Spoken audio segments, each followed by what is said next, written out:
Listo, bueno, ya estamos en proceso de grabar. Ya estoy compartiendo la pantalla.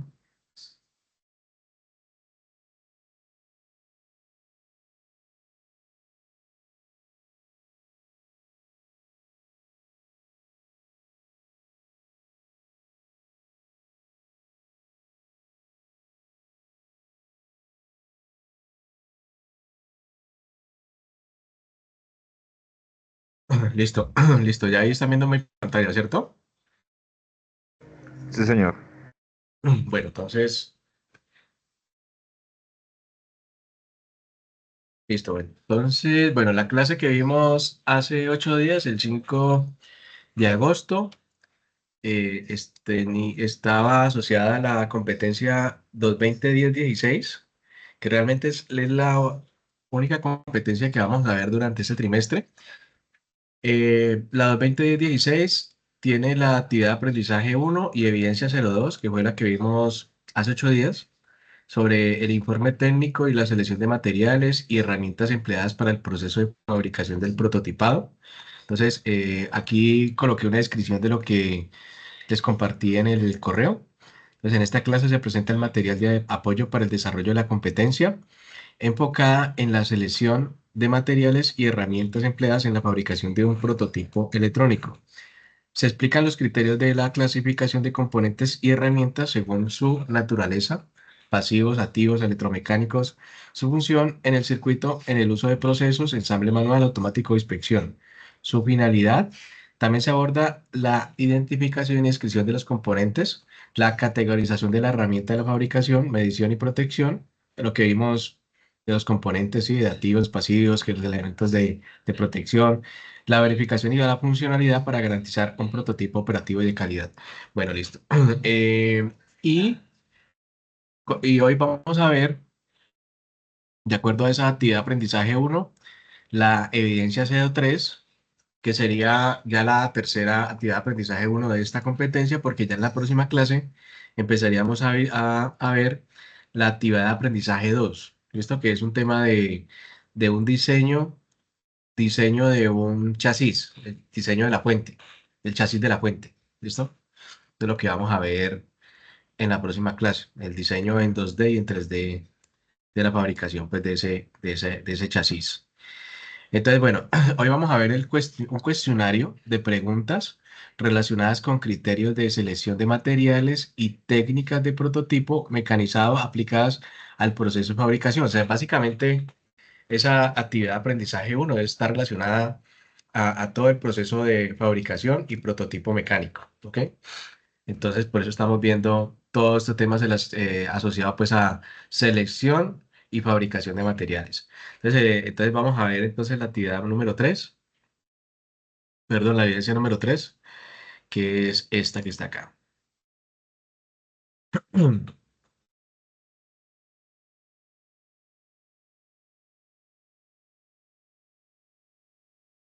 Listo, que es un prototipado.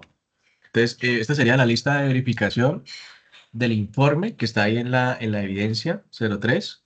Entonces, ¿qué nos dice? ¿Qué nos dice el primer punto?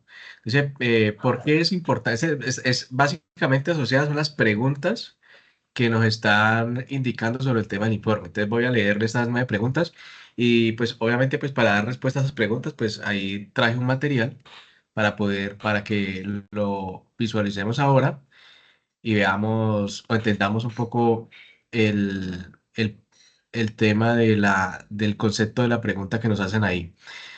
El número uno, porque es importante el prototipado en los procesos de diseño electrónico. La dos, ¿cuál es la función que cumple el uso del protoboard en el diseño electrónico? Comprende la función del protoboard como herramienta de pruebas y prototipado. Aquí también tengo un protoboard.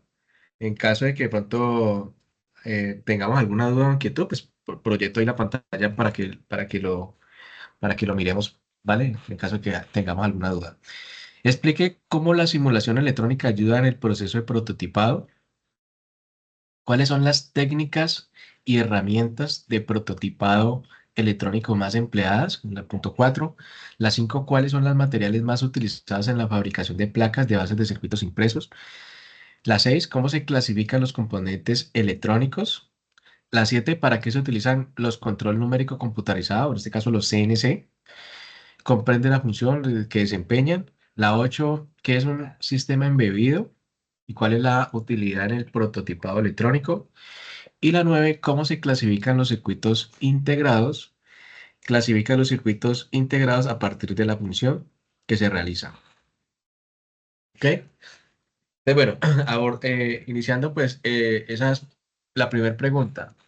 ¿Por qué es importante el prototipado en los procesos de diseño electrónico? Entonces, el prototipado permite probar y validar el diseño antes de cualquier producción. Esto obviamente se hace para poder reducir los temas de costos y obviamente los tiempos y errores que se desarrollan en el momento pues de poder elaborar un circuito. ¿Ok? Entonces, básicamente el prototipado ha ido cogiendo cada vez mucha más relevancia en este tipo de procesos a tal punto de que cada vez más estos procesos están muy asociados al tema de la simulación casi en tiempo, casi real del funcionamiento de los componentes. ¿Qué quiero decir eso? Que cuando, por ejemplo, montamos un componente y en la simulación del circuito nos da, por ejemplo, que hay un error o quizás un posible cortocircuito, es porque seguramente se está presentando un problema de mala conexión o seguramente hay un cálculo que no fue el adecuado en el momento pues, de escoger alguno de los componentes. Entonces, por ejemplo, el tema de la validación del diseño teórico permite comprobar, primero que todo, pues que el circuito funciona bien. Eso es como lo más importante. Como les decía ahorita, ayuda a detectar errores de conexión, componentes inadecuados o fallos en la lógica antes de ya proceder al proceso de producción. Se reduce costos y tiempo, pues, entonces se identifican en las fases tempranas de proceso cuáles son los puntos a mejorar. Optimizar, por ejemplo, los materiales. Por ejemplo, si en el proceso de diseño o en el proceso de simulación identificamos, por ejemplo, que un puente de diodos o que un diodo o que un transistor no está soportando la corriente que debería soportar, entonces hay que inmediatamente realizar los cálculos necesarios para hacer los ajustes y aumentar, en este caso, el tamaño o el amperaje de los componentes. Pruebas funcionales de rendimiento, entonces permite evaluar el comportamiento de los circuitos en condiciones reales, por ejemplo, temperaturas, ruido eléctrico, consumo de energía. Facilita la medición de parámetros críticos en las señales tanto analógicas como digitales. Interacción y mejora continua. Entonces, el prototipado permite realizar múltiples versiones, interacciones para optimizar el diseño y facilita la incorporación de retroalimentación de usuarios o clientes antes del lanzamiento final.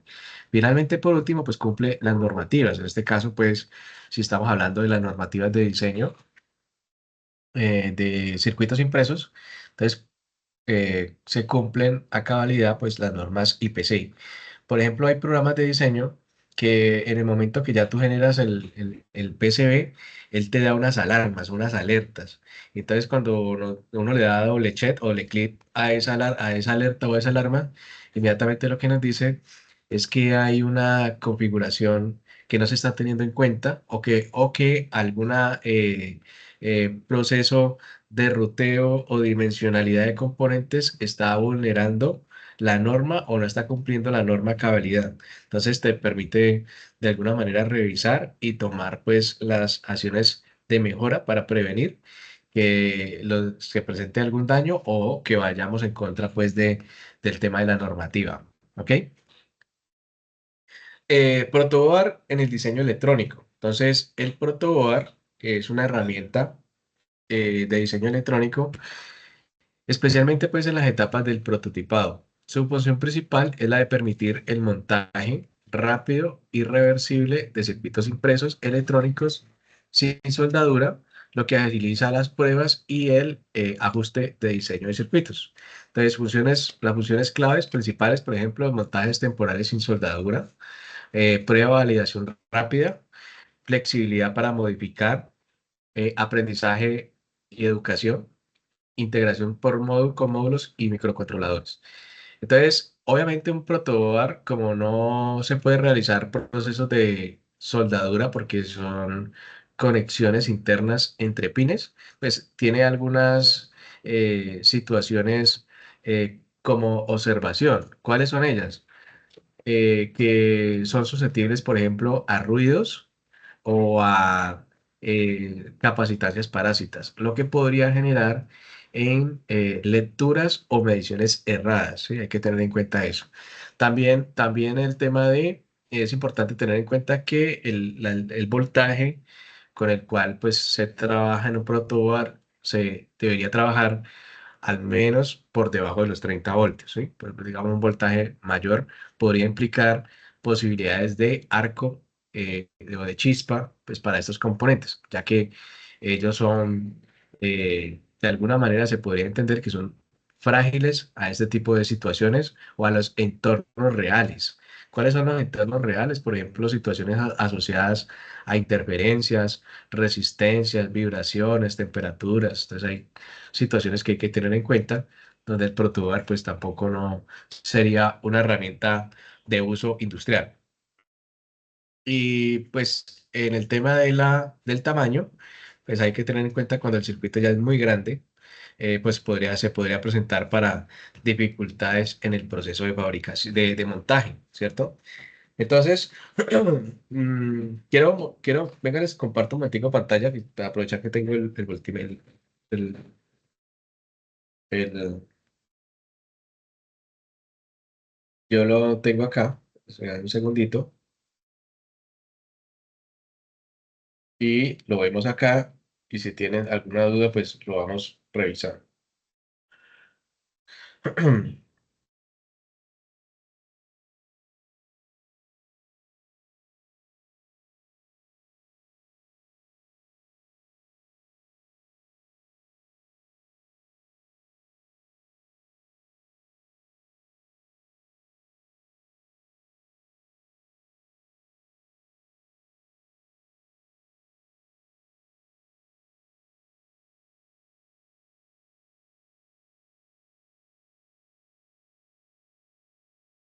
Listo, ahí están viendo mi pantalla, ¿cierto? Sí, señor. Sí, señor. Bueno, entonces, miren, este es un protoboard. Entonces, hay de varios tamaños, obviamente. Hay unos, eh, eh, más o menos llegan por ahí a la mitad de este protoboard. Este protoboard de aproximadamente de 20 por 5. Y tiene, en este caso, pues tiene unas líneas externas, miremoslo acá, de que tienen las líneas positivas y otra línea negativa. Y en la parte también inferior tiene positivo y negativo. Y acá tiene unas vías. Si nos vamos a la parte de la presentación, en la presentación nos decía que estas partes externas se llaman bus de alimentación. Todas estas se llaman bus de alimentación. Entonces, toda esta línea positiva va a estar conectada de forma horizontal, al igual que esta línea, que sería en este caso pues la negativa, ¿sí? Algunos protoboard tienen en el medio, la letra W, que significa puente, ¿sí? Eh, W donde me indica que aquí yo debería ser un puente para que haga la conectividad o la continuidad de conexiones de un lado al otro. ¿Sí? A veces uno hace las conexiones y conecta la línea positiva aquí al componente y no le funciona y cuando abre le falta ver el puente. Los protoboard que no aparezca la letra W indica que no es necesario conectarle un puente ni un protoboard, perdón, un puente para estos componentes. ¿Ok? Entonces, entonces toda esta línea me va a dar continuidad a la línea superior la segunda línea todavía me va a dar continuidad y ya estos canales se conectan de forma vertical. Y acá hay una separación, un canal, que lo que hace es separarme de esta vía de esta vía. O sea, es decir, por ejemplo, la línea 25. La línea 25 va a estar conectada hasta aquí. Y aquí hay la otra línea 25, pero esta línea 25 no tiene nada que ver con esta línea. O sea, son completamente diferentes. Por tanto, yo podría conectar dos componentes ahí, entre separaciones. Entonces, hagamos la prueba, hagamos la verificación. Entonces, por ejemplo, voy a conectar un diodo LED, un diodo LED. Entonces, por ejemplo, pues, como ustedes saben, el diodo LED, ¿cómo identifico el positivo diodo LED? Pues es como el pin más largo. Entonces, mire, este pin es el más largo, ¿cierto? Pero yo igual no me fiaría de eso, ¿cierto? Porque puede ser que en algún momento lo cortaron. De todas maneras, mire que yo hago mi conexión de los componentes, lo conecto acá. Entonces yo lo puedo conectar de dos maneras. Mire que ahí me quedó bien montado porque tengo el ánodo y el cátodo en dos posiciones diferentes, o sea, dos canales diferentes. Si yo lo conecto aquí, en la misma línea, pues ahí me quedaría mal montado, porque estoy montando en la misma línea y ustedes saben de que la corriente siempre pasa por donde hay menos resistencia. Entonces la corriente tiende a pasar por debajo y el diodo LED no me va a iluminar. En este caso el diodo estaría en cortocircuito. Si yo lo quiero montar en esta misma línea, y no quiero montarlo con la separación de este canal, pues simplemente lo que yo tengo que hacer es montarlo entre dos canales diferentes. O sea, mire que ahí lo monté entre el canal 20 y en el canal 21. Entonces me quedaron separaditos. ¿Sí? Quedó una separación de un canal. De esa manera, pues ya me quedaron completamente separados. Entonces, es como las dos opciones que yo tengo. O conectarlo entre diferentes líneas, o sencillamente utilizar este canal central que me garantiza que la conexión es completamente diferente. Ahora, yo quiero, ahí voy a probar, por ejemplo, mi diodo. Entonces, conecto mi multímetro, ¿cierto? Entonces, verifico, primero verifico que estén funcionando bien mis pines, o sea, mis pines. Me los coloco en la escala de diodo y de continuidad y le hago unión a los cables, entonces me pitó. Ahí lo que me está diciendo es que el circuito se está cerrando entre el boxer y la pila, cerrando este circuito y que los cables están funcionando bien. Si yo quiero probar un cable que mide 50 metros, pues hago lo mismo. Cojo una punta y otra punta del cable y si me pita, pues con eso garantizo que el cable está funcionando bien. ¿Ok? Entonces vamos a probar el diodo LED. Entonces, lo puse aquí y lo puse acá. Miren, ahí en ese lado me dio circuito abierto. Me está dando allá en el multímetro el 1 a la izquierda, que realmente es una I, es un infinito. Miren, me está dando abierto. Entonces me está diciendo que esa no es la polaridad. Voy a invertirlos y miren que ahí me iluminó el color rojo. ¿Sí ven? Miren que ahí apagué, prendí. Entonces, primero me está diciendo que la polaridad es correcta, ahí como estoy. Segundo, me está diciendo que el diodo LED está funcionando bien. Y tercero, me está diciendo que este es el ánodo y este es el cátodo. O sea que aquí ya lo estoy analizando. Y además, el multímetro me está diciendo la caída de voltaje que tiene el diodo para prender.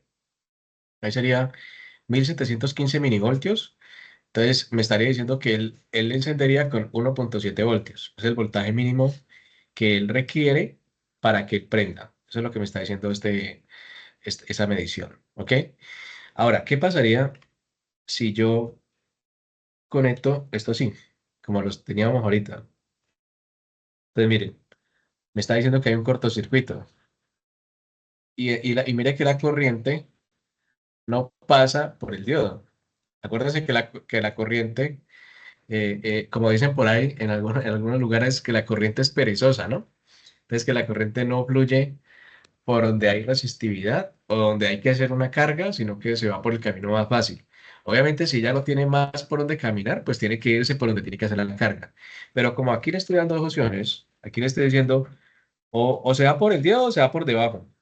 o sea, por el debajo del protoboard. Entonces ya dice, no, pues yo me voy más bien por debajo del protoboard. Yo no voy a pasar por ahí arriba. Entonces, aquí lo que me está diciendo es que hay una conexión errada. ¿Ok? Y, como les decía ahorita, pues estos puntos de acá, todos estos puntos de acá tienen la misma continuidad. Vamos a mirar. Miren, si yo conecto un cable acá en el positivo, tengo el cable positivo, y lo conecto acá al final. Entonces, aquí cojo un cablecito, aquí el cable. Por lo regular uno debería utilizar caimanes, ¿no? Para no alterar la medición. Entonces, miren, ahí me está pitando. ¿Qué quiere decir eso?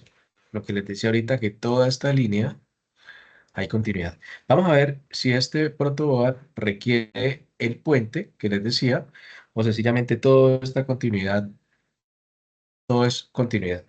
Toda esa es una misma línea. Miren, aquí no hay continuidad, ¿sí? Entonces, este protoboard aparece con la letra W, ¿sí? Entonces, ¿qué tengo que hacer? Si yo quiero hacer conexiones, porque yo sé que toda esta línea de arriba quiero hacerla como positivo, pero quiero de acá sacar un positivo para acá, para estos canales. Entonces, lo que yo tengo que hacer en estos casos es hacer un puente. Estos cablecitos, si tienen protoboard o si piensan en algún momento comprarlo, yo estos cablecitos se los recomiendo. Estos cablecitos, estos jumper, son súper chéveres. Antes, yo me recuerdo que cuando yo estudié por allá, hace como, mire que ya hay continuidad, ¿listo? Porque ya le hice el puente acá. Cuando yo estudié por allá, hace como ya casi 20 años, que terminé pues terminé de estudiar hace más de 20 años, me acuerdo que utilizábamos ese cable telefónico. Pues, el cable telefónico era pelarlo y eso era, obviamente ya uno adquiría destreza, rápido, pelaba todos los cables. Pero ya teniendo esta facilidad, yo pensaría que esto es lo mejor que hay. Tenemos macho hembra, mire, macho hembra o macho macho, ¿sí? O también hay hembra hembra, entonces, como ustedes la busquen. Inclusive hoy que estuve por allá por el centro volteando, haciendo unas cositas, ahorita les muestro una fuente como tal que me conseguí en la chatarrería y la arreglé. Dale, Julio.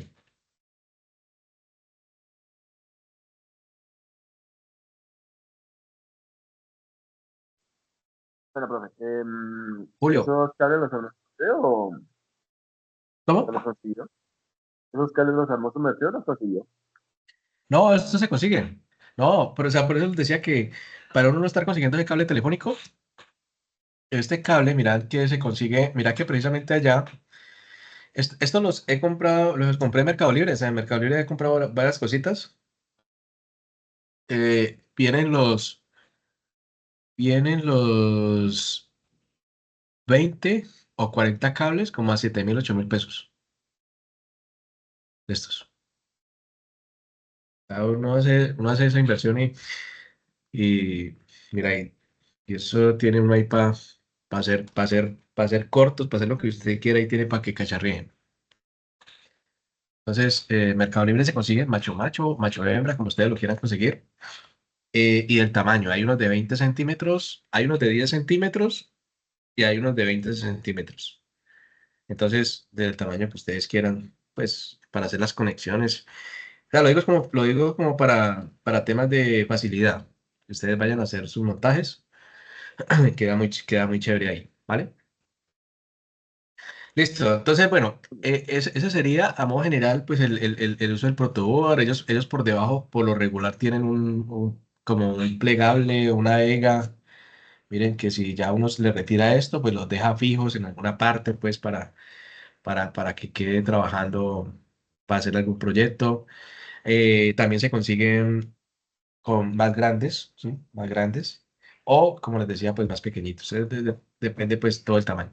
Básicamente, el protoboard nació para esto, o sea, para hacer pruebas, para hacer comprobaciones, algo rápido, funcionó, no funcionó.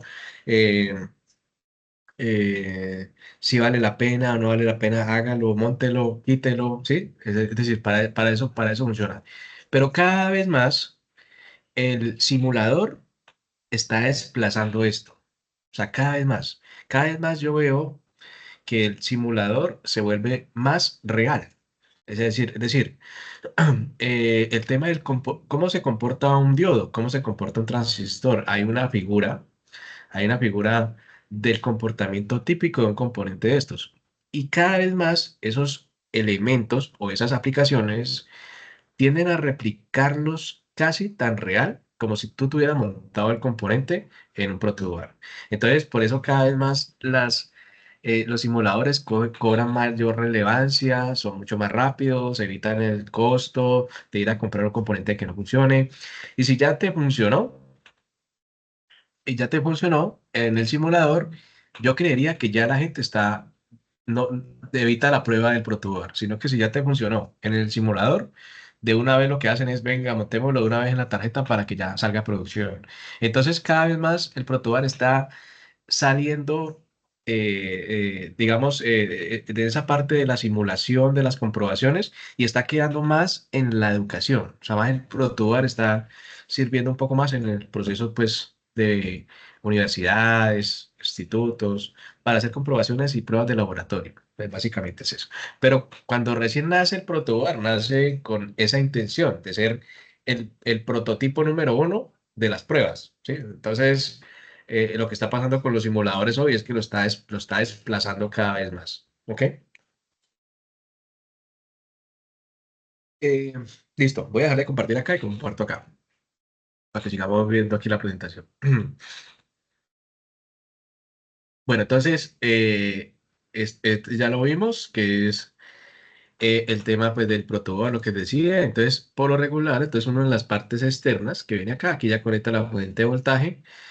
Y si uno quiere tener este rojo que es el positivo, con este rojo que es el mismo positivo, pues a uno lo que hace es mandarle un puente por acá. Mándale un puente para que todo esto le quede positivo, este positivo con este positivo y este negativo con este negativo. Le manda dos puentecitos. Entonces ya con eso tiene positivo y negativo tanto arriba como abajo y usted lo que empieza ya es a cablear para hacer las conexiones. Entonces miren que aquí está el canal que les decía. Ese canal lo que hace es la separación de esas cinco pistas que están ahí. Entonces estas cinco pistas que están aquí, en este caso por ejemplo que está la 23, no me va a dar continuidad con esta pista. Pues básicamente así es que como básicamente funciona un protoboard, ¿ok? La simulación electrónica, pues lo que yo les decía, que cada vez más ella empieza a cobrar más relevancia en los procesos y diría que hoy en día en los diseñadores ya no están teniendo en cuenta el protoboard, ya el protoboard lo dejaron meramente para procesos educativos porque el tema de la simulación electrónica pasó ya al primer lugar hace ya bastantes añitos. Y cada vez más esto pues se vuelve mucho más comprobaciones mucho más reales y mucho más fácil, mucho más interactivas, fáciles de aprender. Cada vez más esto se vuelve mucho más fácil de interactuar entre la máquina y el diseñador. Yo recuerdo cuando recién salieron estos programas de diseño que eran, por ejemplo, el Ares, era enredado, eso no se entendía, eso había que cerrar un poco de veces la página, volverla a abrir. Era difícil hacer un diseño. Y mire que hoy en día cada vez más es mucho más entendible. Por ahí estaba viendo que había unas aplicaciones con inteligencia artificial que usted le decía, usted qué quería montar y cuáles los componentes que iba a montar y la inteligencia artificial ya le estaba empezando a entregar ya un bosquejo, o sea, es decir, un diseño de PCB para que usted lo revisara. Imagínese, cada vez más el diseñador ya está invirtiendo su tiempo es en cuáles son como los mejoras que yo le voy a dedicar a un producto para que no invierta el tiempo en hacerlo, porque ya el hacerlo, pues déjeselo a la máquina, ¿sí? Entonces más bien utilice ese intelecto de esa persona para generar propuestas de mejora, propuestas de, que vendan, que marquen la diferencia. Eso es básicamente lo que están haciendo lo que están haciendo ahora con ese tipo de aplicaciones. Entonces, por ejemplo, acá, las simulaciones de software permiten analizar el comportamiento del circuito sin necesidad de componentes físicos, lo que ayuda a detectar errores y optimizar el diseño. ¿Listo? Eh, ¿Cuáles son las oportunidades de mejora que hay ahí? Primero, pues que hay una validación teórica antes de implementar, sin pruebas, sin riesgos. Permite verificar el funcionamiento de un circuito basado solamente en el diseño esquemático, sin gastar en componentes físicos, que eso es como lo más importante, ¿no? Que nosotros compremos un poco de componentes, lo montemos en el protoboard y llegó eso y explotó, entonces se nos dañó todo. Entonces, en la simulación, pues obviamente nos vamos a economizar temas de tiempo, errores, pero lo más importante, el tema del dinero, o sea, de inversión de dinero en la compra de unos componentes que no sabemos si van a funcionar o no. Análisis de escenarios complejos, entonces se pueden evaluar condiciones extremas. Entonces ya los simuladores me pueden evaluar condiciones, por ejemplo, de voltajes altos, temperaturas altas. Entonces, por ejemplo, si ya hay un equipo, como veíamos, creo que en la clase anterior veíamos que hay que ya en los diseños también van a tener en cuenta temperatura, presión.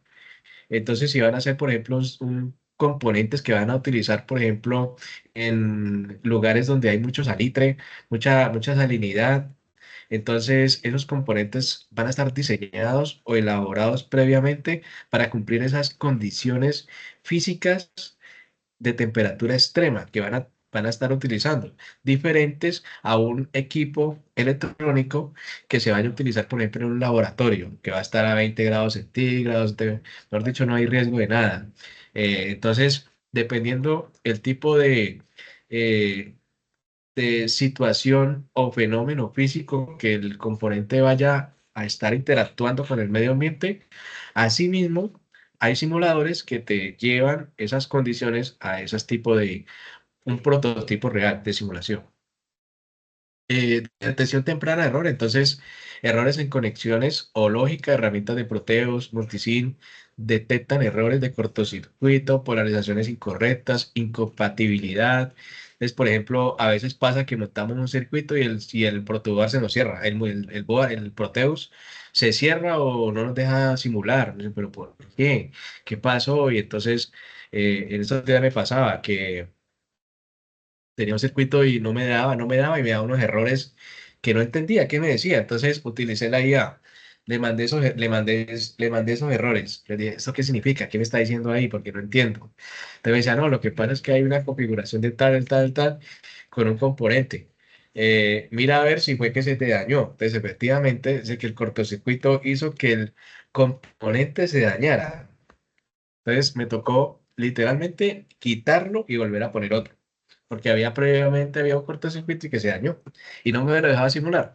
Entonces, ellos hacen eso, o sea, es decir, bajo previas simulaciones pueden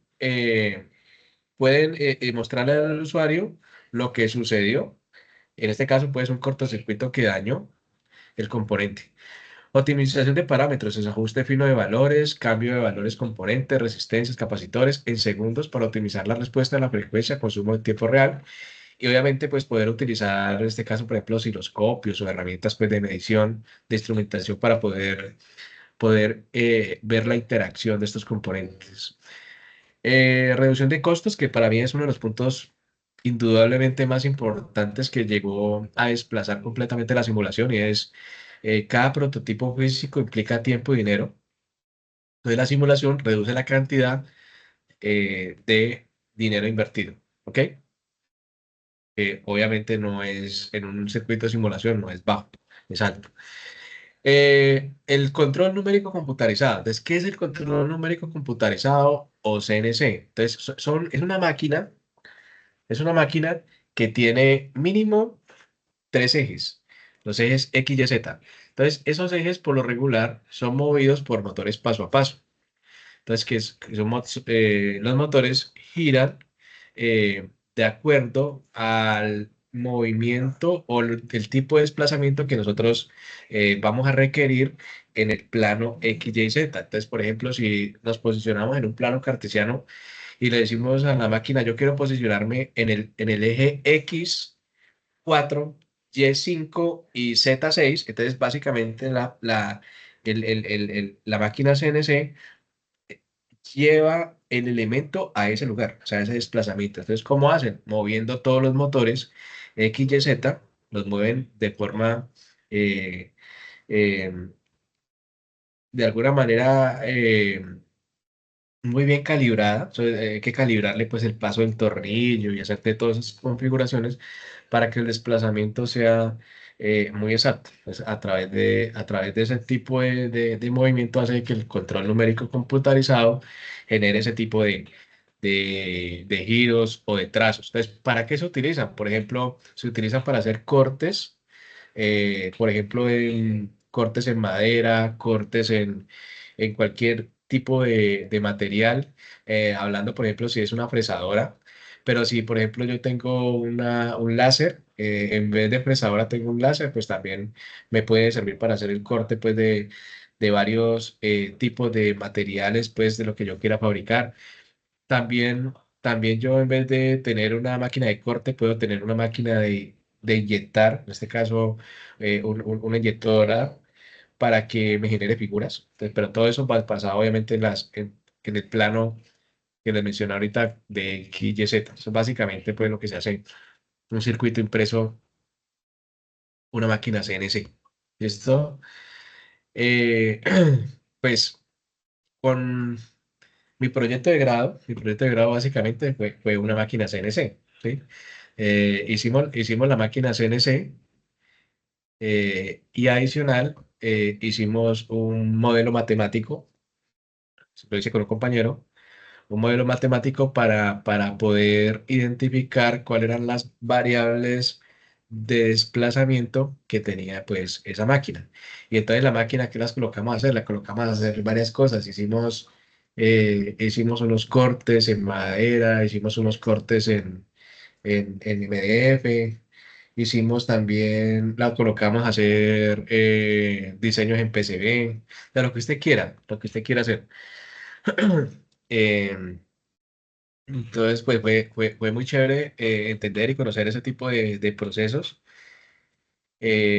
Y pues realmente fue muy bien elaborado pues el proceso de la máquina CNC.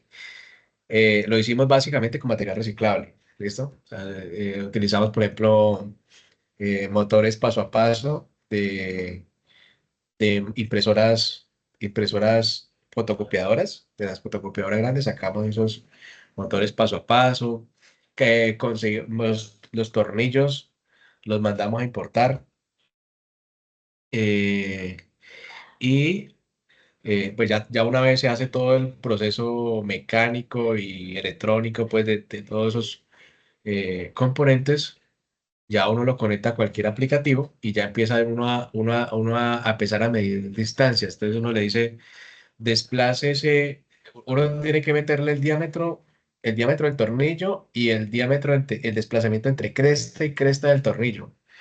Entonces, y ya con eso se calcula el desplazamiento. Entonces, por ejemplo, cuando el motor paso a paso gira 360 grados, o sea, es decir, da un giro completo, él tiene que calcular cuánto se ha desplazado en longitud. O sea, es decir, el giro, convierte el giro rotacional en una medida lineal, que es básicamente eso. Entonces, medíamos, es decir, bueno, con ese desplazamiento que él hizo de un giro completo, desplazó 2,5 milímetros y con el pie de rey medíamos y efectivamente habían 2,5 milímetros. Eso no tiene que hacer varias pruebas hasta ya identificar que efectivamente la medida es exacta, y una vez ya que ya todo eso es exacto, pues ya empieza uno a trabajar con hacer las figuras que usted quiere, dependiendo el tipo de elemento que usted tenga. Si usted tiene una máquina de corte, pues hace el corte del material que usted eh, diseñe o lo que usted quiera hacer. Pero si usted tiene una láser, pues ya hace otro tipo de cortes. Pero también depende, ¿no? Si la máquina es muy pequeña, pues no te puede cortar un MDF muy grueso. Hay que cortar un MDF un poquito más pequeño, un MDF un poquitico más grande. Entonces, Eso depende de eso. Yo por acá tengo, venga, les muestro por acá la casita.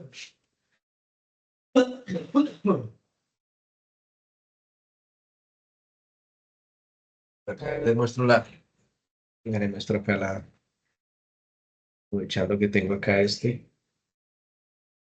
mira, acá tengo. Esto fue lo que hicimos, mire. O sea, hacíamos esto, básicamente esto. Entonces hicimos una maquinita, miren. Profe, Aquí pero no estás tengo, aquí, proyectando nada. ¿no está proyectando? Ah, ya. Yo- o no sé. Ah, Aquí. bueno, ahí. Ahí ya. Ahora sí. Gracias. Mira, por Ya, ejemplo, no. Ya, entonces, nosotros la hicimos, nosotros la hicimos con MDF, con madera.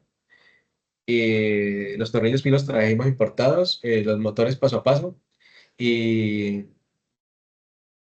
y teníamos una ruteadora pequeñita. También con la ruteadora nos tocó aprender de cuál era la cuchilla o la broca de corte, cuál era la que sirve para diseñar. Bueno, nos tocó mucho cacharrar. Entonces, hacíamos esto. Entonces, ¿qué hicimos? Uno hacía el plano, miren, todo esto lo hace uno con el diseño del techito, ¿sí? Entonces, este corte lo hace, al final, esto lo hace al final. Se le hace estos huequitos. Ya esto se pega con EGA, esto se pega y entonces mira, acá al final dice proyecto de grado, dice proyecto de grado, Arcos, Zapata y le colocamos 5.0. El 5.0 era como el mensaje subliminal para que nos colocaran 5. Eh, y básicamente eso, entonces lo que hicimos fue esta casita, en el momento ya de explicar pues todo el proyecto y todo el modelo matemático que se hizo. Entonces al final la colocamos a hacer algo. Entonces la colocamos a hacer esta casita. Pero previamente a cada persona que nos acompañó en la exposición, sino que aquí ya está pintada, pues, aquí la pintó mi esposa y ya, le regalamos una casita a cada uno, a cada asistente. Ya tenga esta casita de recuerdo. Entonces como que, pues como para que la gente se motivara más y no nos vaya a rajar, pues. Pero obviamente sí, el proyecto fue muy chévere, fue muy bonito y pues no, así no hubiéramos regalado la casita, yo creo que no, nos iba a ir bien, nos fue bien. Pero pues lo hicimos como para ayudar, como para apalancarnos un poquito más en eso. Entonces, bueno, entonces lo que quiero decir es que eh, depende de la máquina de corte lo que usted quiera poner ahí, así mismo te va a cortar, ¿sí?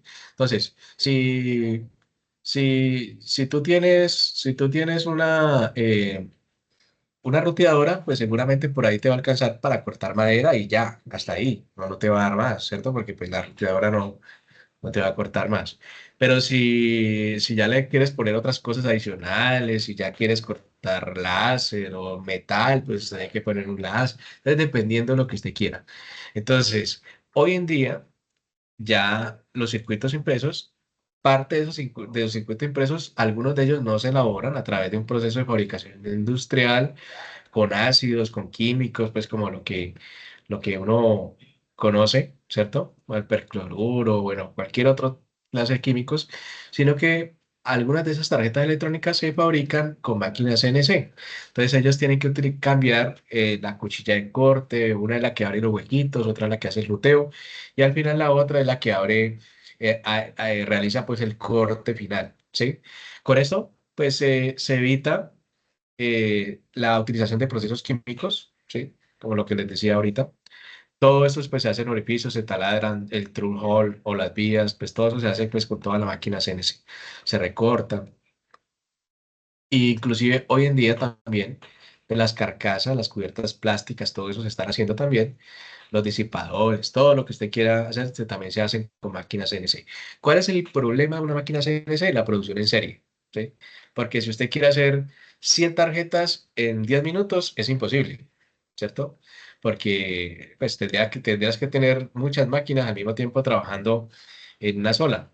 Entonces, por eso no ha sido tan fuerte la CNC en la industria de alta producción, la industria de producción en serie, porque para la producción en serie pues se utiliza más bien los procesos de procesos químicos porque se hacen todos a través en un mismo momento. Entonces han sido como los inconvenientes. Tiene su pro y tiene el contra. ¿Ok? ¿Qué es un sistema embebido? No, un sistema embebido es contiene un hardware y un software. ¿Listo? Entonces, por lo regular, un sistema embebido es un Arduino o un ESP32, ¿sí? Entonces, dice que integra, por ejemplo, integra un microcontrolador. Aquí tiene su micro, aquí tiene su micro. Eh, por ejemplo, tienen la familia, por ejemplo, el microcontrolador que viene en el Arduino es el Atmega, ¿sí? O microprocesadores como los que usa, por ejemplo, Raspberry. eh, y ellos trabajan, interactúan junto con sensores o actuadores, interfaces de comunicación, bueno, y todo eso. Entonces, permite validar plataformas como Arduino, SP32, permite prototipar circuitos sin diseñar un PCB de cero, facilitan interacciones y pruebas. Entonces, el software firmware puede modificarse fácilmente para ajustar lógicas, tiempos de respuesta o interfaces. Integra múltiples tecnologías, combina electrónica, digital, analógica, comunicaciones,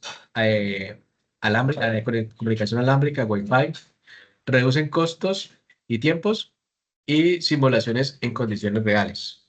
Entonces, cuando nosotros tenemos un Arduino o un SP32, entonces uno lo que puede hacer es conectarle, por ejemplo, sensores o actuadores para que ellos reciban una señal y a partir de esa señal ejecuten un trabajo, ejecuten una labor. Entonces, por ejemplo, vamos a ver por acá, busquemos por aquí un programa que tengo, un ejercicio que tengo por acá de Arduino. A ver si lo encuentro por acá en Proteo, así está. Si no lo buscamos en otro lado. Semáforo, piano, proyectos, ¿dónde están proyectos? Fuente, no.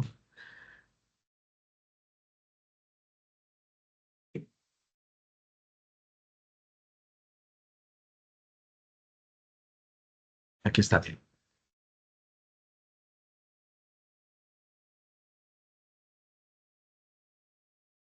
Ahí está abriendo Proteus, ¿cierto? Entonces, hay uno lo que hace,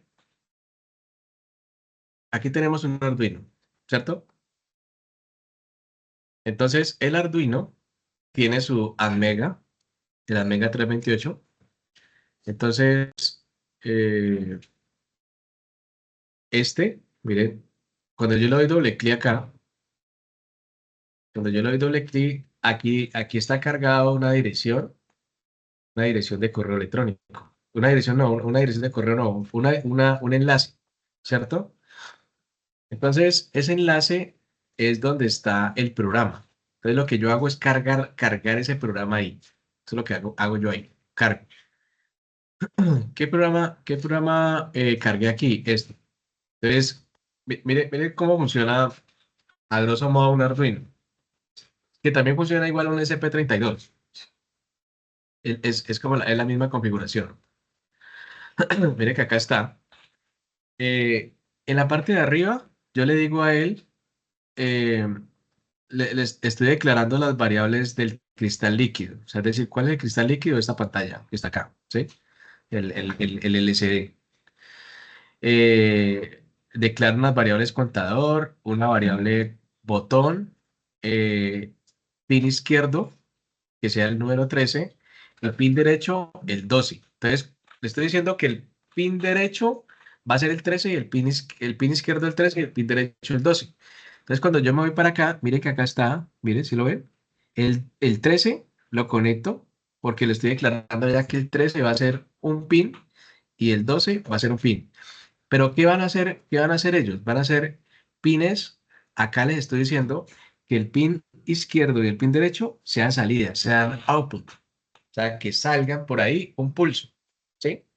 A eso es lo que le estoy diciendo ya hasta el momento. Aquí estoy declarando, aquí le estoy diciendo a la pantalla que me diga que el motor está apagado cuando arranque. O sea, cuando recién prenda el motor, le digo que sea apagado. Y entonces aquí le coloco yo una condicional, o sea, la condicional de sí. O sea, es decir, yo le digo, si cuando yo voy a comprar algo a la tienda,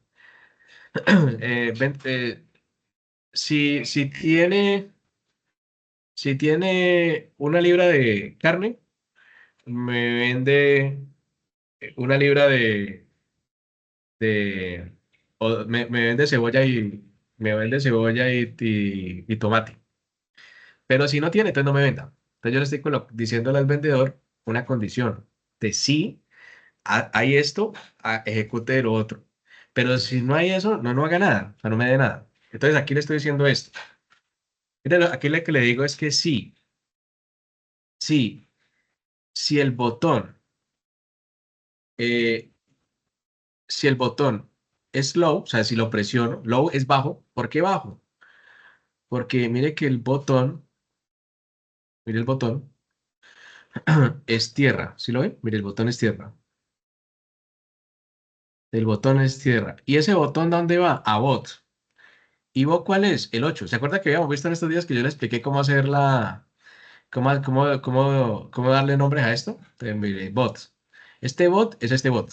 Entonces le estoy diciendo a 8 que cuando 8 sea menos, sea negativo. ¿Cuándo va a ser negativo? Cuando yo lo hunda.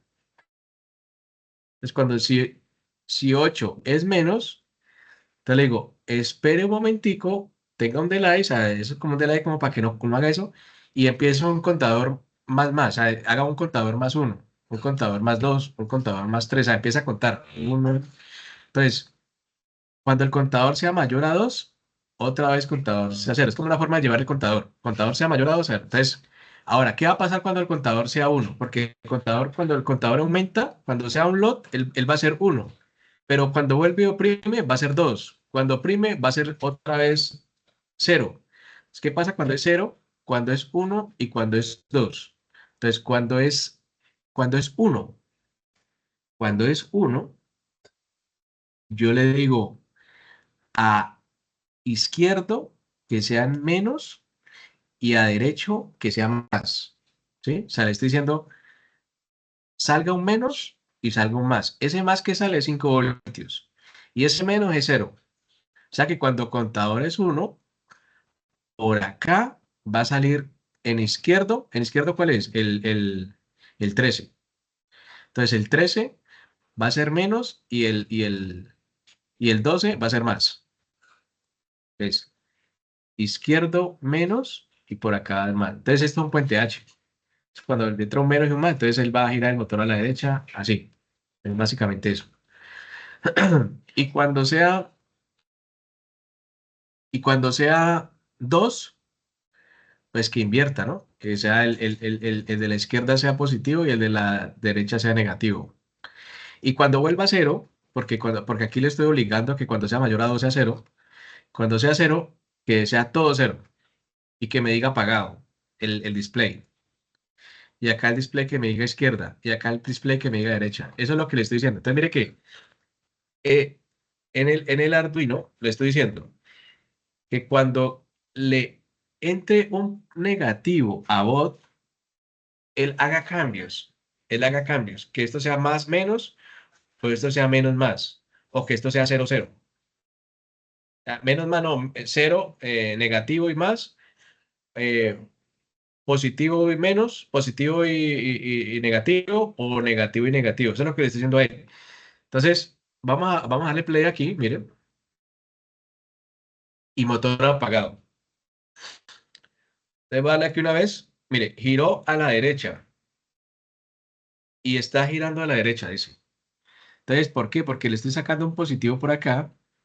Ese positivo energiza este transistor y estos 12 voltios que están aquí pasan por acá. Pasan por acá, entonces me paso por aquí estos 12 voltios y me hace girar el motor. ¿Sí? Entonces, si le doy otra vez, a la izquierda. Mire, me está girando para otro lado. ¿Sí? Entonces, y si le doy otra vez, apagado, se va a cero. Entonces, miren que ese es un embebido. Un sistema embebido es aquel que me puede recibir una señal, ¿sí? Me recibe una señal y a través de esa señal, él puede tomar una decisión basado en los cálculos que yo le doy. ¿Quién toma esa decisión? A través de este microcontrolador. Ese microcontrolador. Cuando el microcontrolador recibe 0 voltios, ¿sí? Entonces, él toma, él toma ese tipo de operaciones matemáticas dependiendo de eso. Entonces, un sistema embebido es eso. O sea, puede tomar cualquier decisión dependiendo de la configuración que yo le dé. Entonces, hay Arduinos, hay Atmega, hay Raspberries, hay SP32, hay, bueno, lo que uno quiera. eh, y, y, y ya es uno lo que uno quiera cacharrear con eso, ¿no? Cacharrear con eso un poco. Voy a mandarme acá, voy a mandarme acá al WhatsApp otro ejemplo que yo hice. Miremoslo acá. Bueno, ya cerramos esta, ¿no? Entonces, por acá hice en estos días porque estamos preparando unos proyectos para robótica, pero pues de pronto se van para el otro año, pero para jóvenes bachilleres. Entonces, lo que nos quieren es que empecemos a generar un material para, para, para los muchachos, ¿sí? Entonces, como que sea como creativo, que ellos se amañen, como que y a la vez como que lo puedan fabricar, ¿cierto? Entonces miren acá. Ahí están viendo la pantalla, ¿cierto? Sí, creo que sí. Entonces miren acá.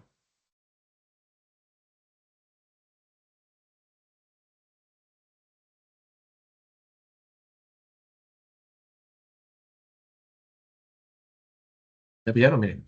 Entonces, él tiene un sensor de ultrasonido. Es este, o sea, que tiene como los ojitos. Tiene los ojitos ahí. Es un sensor de ultrasonido. Y el sensor de ultrasonido, yo puedo programarlo para que él genera un abanico, una señal de abanico. Entonces, yo le programo la distancia para que tampoco no se vaya a volver que alguien estiró la mano por allá a 5 metros y que él abrió la tapa, ¿no? Entonces yo creo que le coloqué 10 milímetros de distancia, del abanico de distancia. Y mire que aquí también tengo el protoboard y acá está el Arduino. Este Arduino es una marquita baratica que me conseguí, que se llama Latpin. No es Arduino original. Me lo conseguí como en 20.000 pesos, 22.000 pesos, pero mira que funciona bien, ¿sí? Y entonces le dije que cuando detectara algo, él le manda la señal al Arduino, muy parecido al del motor paso a paso.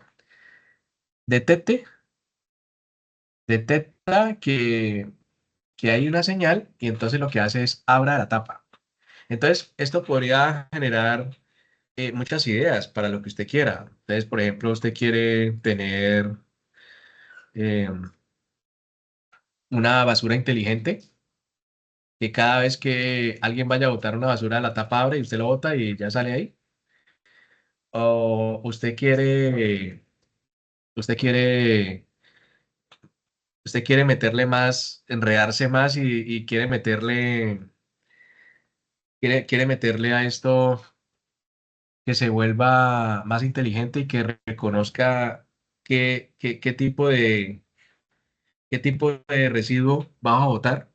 Es que es plástico, entonces que identifique si es plástico, entonces que empiece a trabajar en ello, ¿cierto? Entonces, bueno, es lo que ya uno quiera como empezar a cacharrear este tipo de cosas. Entonces, básicamente es eso. Volvemos aquí. Entonces, un sistema embebido Entonces, es una combinación de hardware y software, ¿sí? Porque, porque ya tiene montado el componente, ya tiene montada la tarjeta. Yo no tengo que hacer la tarjeta, ya la tarjeta está montada en un Arduino o en un SP32, ya está montado. Ya viene inmerso el microcontrolador también. Y además, el sistema me permite estarlo programando automáticamente sin necesidad de yo estar desmontando el microcontrolador, ¿sí? Porque es que antes era complejo, tenía yo que estar desmontando el microcontrolador para estarlo programando.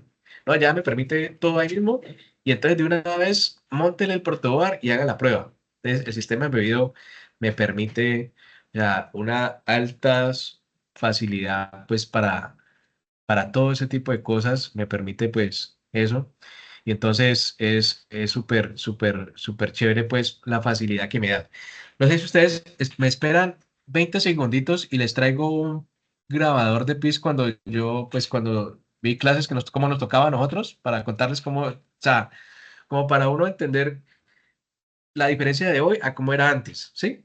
Espérenme un minutico, ya les traigo algo.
Listo, ya volví. Entonces, vean, ya les comparto pantalla, a mostrarles cómo era eso antes.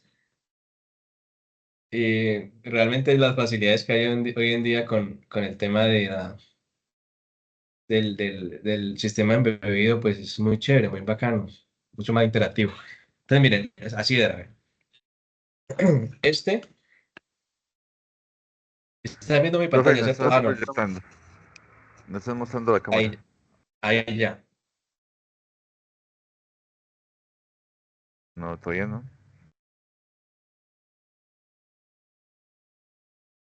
ahí, allá. Allá. Sí, señor. Entonces, miren, este,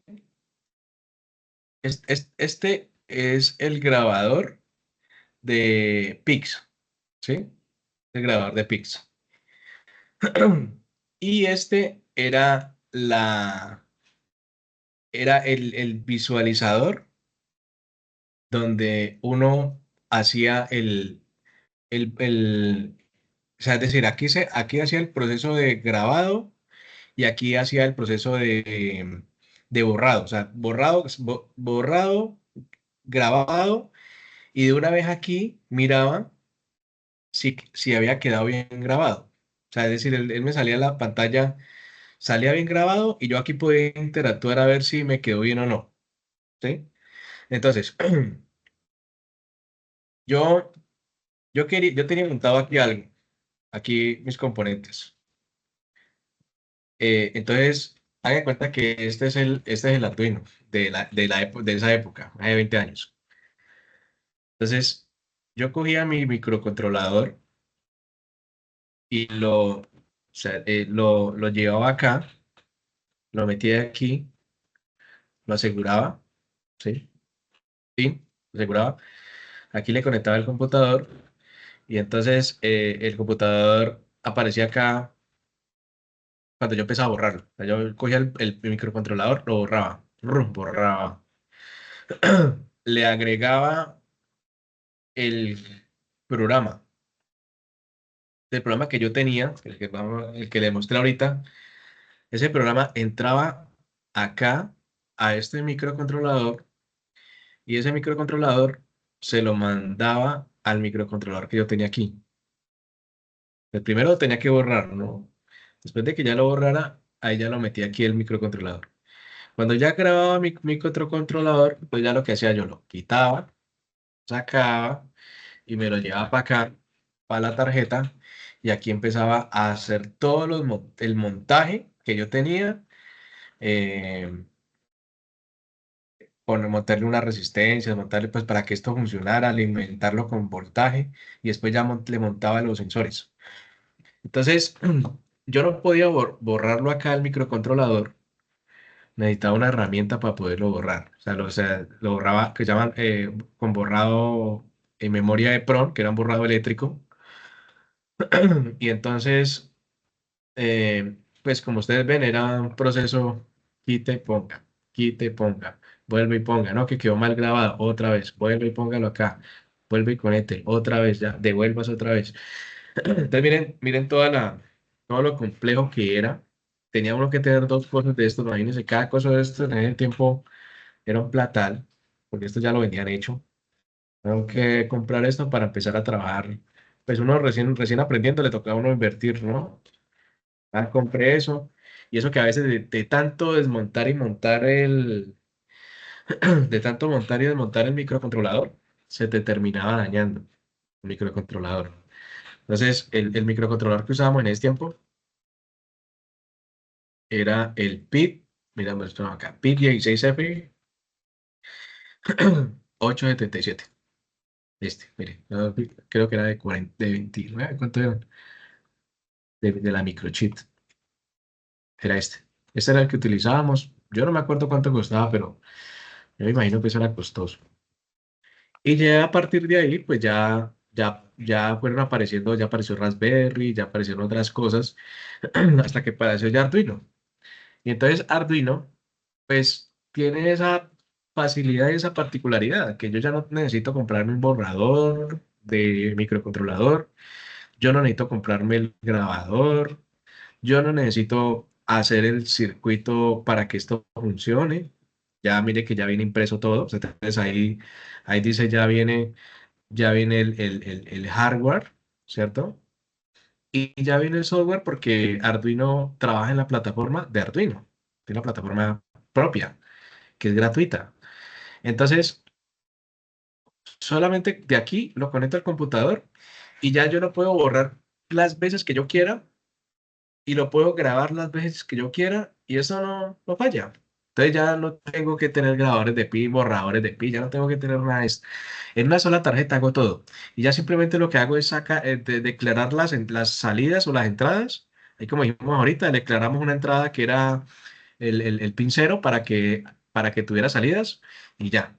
Entonces ya esto, al tener todo este tipo de procesos, de protocolos, tanto de hardware como de software, se le bautizó como sistemas embebidos. ¿Sí? Básicamente es eso.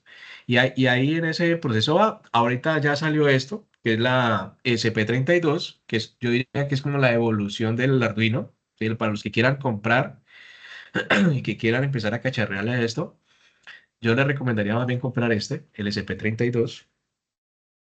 ¿Por qué? Porque hace lo mismo que este, pero a la vez tiene Wi-Fi. Entonces yo puedo ya empezar a trabajar desde mi celular. Yo lo conecto sin cables ya. Es decir, yo me conecto a una aplicación de Wi-Fi, la busco y de ahí ya está SP32. Entonces me conecto en Wi-Fi y le hago lo que quiera. O sea, ya le digo, prenda, apague, apague, prenda, ya hago lo que yo quiera. Entonces ya eso depende ya de lo que uno quiera soñar, ¿no? Con ese tipo de cosas. Y cada vez más se vuelven más interactivas. Voy a buscar aquí lo último. Por aquí tenía otra aplicación en SP32, pero no la veo para mostrarles. Ya para terminar.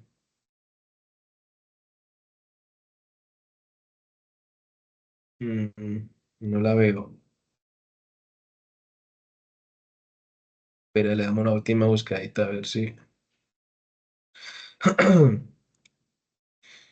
Yo creo que por ahí la tenía. Que es para conectar. Ya no la conecto yo ya no lo conecto por cable,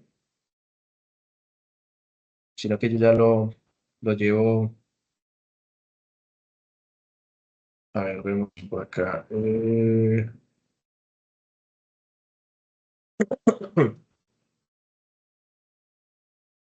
Un segundito, a ver si lo hago por acá. Ah, sí, ya lo encontré.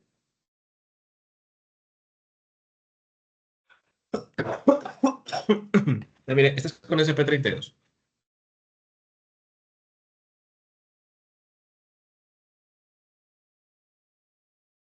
Mírenlo acá.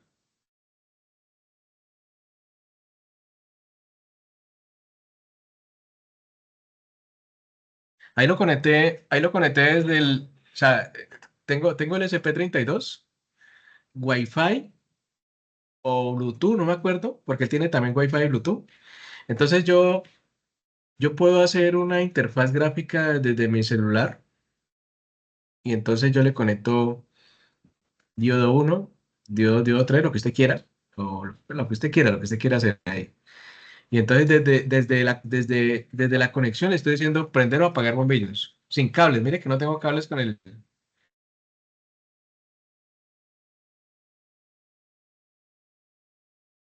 Mire que no estoy conectando cables al SP32, sino que lo hago desde vía remota, ¿sí? Desde Wi-Fi o Bluetooth. Entonces esa es como la evolución de lo que va ahora el tema del SP32. Entonces ya a partir de ahí ya uno configura lo que usted quiera. Ya se, si ya usted prendió o apagó un bombillo, pues seguramente usted puede hacer ya lo que quiera, aprender a apagar un motor, aprender a apagar un bombillo de, de, de la habitación, aprender a apagar el ventilador, ¿sí? Ya si usted quiere meterse a domótica, bueno, ya lo que uno quiere hacer. Entonces, básicamente eso es, pues, a modo general, un sistema embebido, muchachos, ¿vale? Viene con todo eso. Y ya, muchachos, eso era lo que pues quería mostrarles el día de hoy.